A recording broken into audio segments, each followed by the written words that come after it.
Hey guys, I'm back and I'm welcoming you once again to Dear Vera, where you send me your questions about cross-dressing.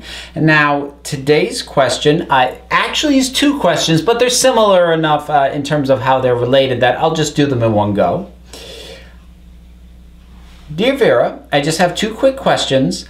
One, while I have no problems being in public per se, I was wondering if you have ever had to deal with people being confrontational, and if so, how did you deal with it?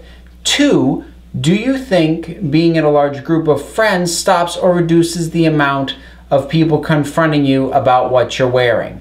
Well, the first thing that I'll say is I have actually been fortunate enough that I've never been outright confronted by anyone who was taking issue with what I was doing, with my being out and being dressed in public.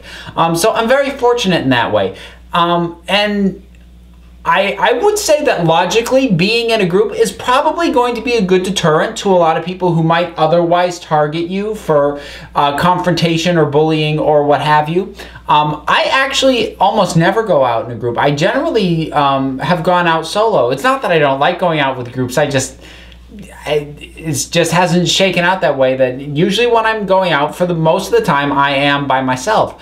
In a lot of ways, I attribute the fact that I have not been confronted by people, even people who I know don't like what I'm doing, by the fact that I don't act like I'm doing anything wrong.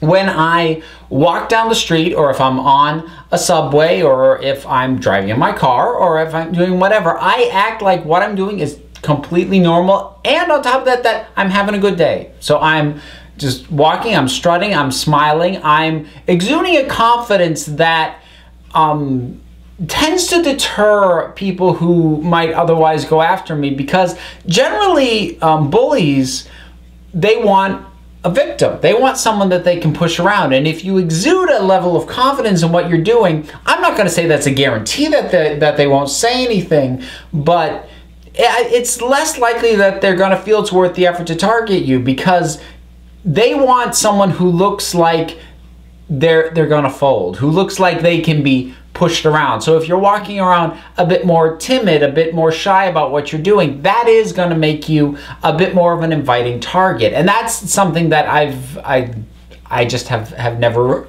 really done. I've made a very conscious point of going out and walking with a confidence and with just kind of a joy in what I was doing, because if I didn't take joy in it, I wouldn't be doing it in the first place. So that's sort of been my own deterrent to getting away from or avoiding people getting confrontational with me. And so far it has worked very, very well. I've been going out in public now for, oh goodness, almost 10 years, which is scary for me to think about. But and I've never been confronted. And I've gone out in urban areas in Boston and New York, and more rural areas in Vermont where I am now, and I have not been confronted by anyone. I mean, the worst I've ever gotten is maybe in passing somebody would turn around and say, "What the hell?" or something like that, and that's the worst I would ever get. They toss something off and keep going. So what I've been doing has been working very well for me. That said, I also, as I've talked about before, do a fair amount of research in terms of where I'm actually going to be. And, I try and be at events and gatherings that are trans-friendly. But that said, particularly when I was in New York, I have just walked the streets, been on the subway, and, just where anybody and everybody can see me, and if they take issue, they could have said something, and they haven't. So I hope you found that helpful, and keep those questions coming, guys. Until next time.